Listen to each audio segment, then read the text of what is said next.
বৃহত্তর ইসরায়েল রাষ্ট্র গড়ার পরিকল্পনার নিন্দা জানালো বাংলাদেশ সহ ৩১ দেশ। মধ্যপ্রাচ্যে আবারও বাড়ছে উত্তেজনা। ইসরায়েলের প্রধানমন্ত্রী নেতানিয়াহুর নতুন ঘোষণায় ক্ষুব্ধ হয়েছে গোটা মুসলিম দুনিয়া। প্রশ্ন উঠছে, এবার কি সত্যিই বড় ধরনের সংঘাতের দিকে এগোচ্ছে বিশ্ব? নেতানিয়াহু প্রকাশ্যে ঘোষণা করেছেন তিনি বৃহত্তর ইসরায়েল রাষ্ট্র গড়তে চান। শুধু ফিলিস্তিন নয়, পশ্চিম তীর, গাজা, গোলান হাইটস, এমনকি জর্ডান ও মিশরের অংশ দখলের পরিকল্পনাও আছে এই স্বপ্নে। মুসলিম দেশগুলো একে বলছে আন্তর্জাতিক আইন ভঙ্গ আর আঞ্চলিক স্থিতিশীলতার জন্য সরাসরি হুমকি।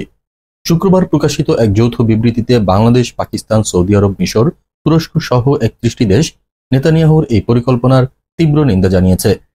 ওয়াইসি, আরব লীগ এবং জিসিসির মহাসচিবরাও সতর্ক করেছেন, ইসরায়েলের এই আগ্রাসন কখনোই মেনে নেওয়া হবে না।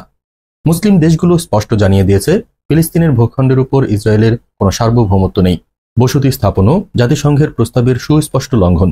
শান্তির ডাক দিলেও তারা জানিয়ে দিয়েছে প্রয়োজনে সব ধরনের পদক্ষেপ নিতে প্রস্তুত।